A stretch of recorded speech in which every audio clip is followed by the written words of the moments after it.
प्यारे दोस्तों, आप लोगों के बीच आज अगले टॉपिक को लेकर के आए हैं जिसका नाम है इतिहास। और इतिहास में सबसे पहले प्राचीन भारत के इतिहास की चर्चा करेंगे। वैसे तो इतिहास को 3 भागों में बांटा गया, लेकिन सबसे पहले का भाग है प्राचीन भारत का इतिहास, उसके बारे में चर्चा करेंगे। तो उसमें आखिर किन किन चीज़ों को हमको आगे की क्लास में पढ़ना है, ये चीज़ हमको पता होना चाहिए। तो ये ग्राफ आप अपने कॉपी में बना लीजिएगा।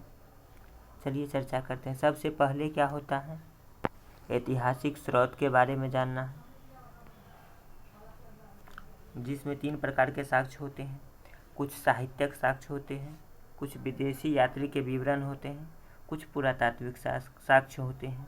इसके बाद आदिम मानव के बारे में जानेंगे, फिर ताम्र कृषक संस्कृति के बारे में जानेंगे, फिर हड़प्पा संस्कृति या कांस्य युगीन सभ्यता जिसे कहते हैं, क्या कहते हैं, हड़प्पा सभ्यता या कांस्य युगीन सभ्यता।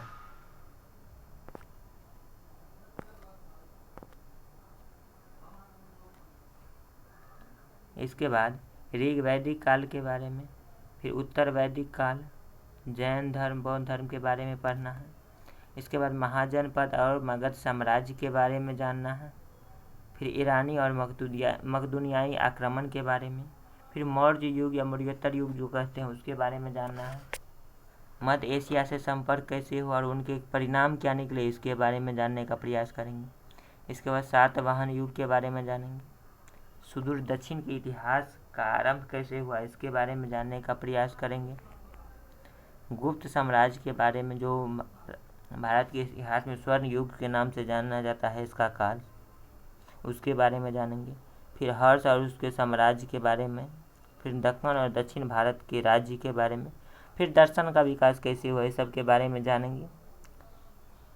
और आप लोगों को बताना चाहूँगा कि इस सब के बारे में जानने के पश्चात प्रत्येक जो टॉपिक बताएं वो टॉपिक लाइन से चलेगा। और जैसे बताएं कि 17 गो टॉपिक हैं प्राचीन भारत के इतिहास में, 17 के 17 टॉपिक पर चर्चा की जाएगी। और आप लोग बारीकी से देखिए, ध्यान दें। मिलते हैं फिर अगली वीडियो में, तब तक के लिए जय हिंद, जय भारत।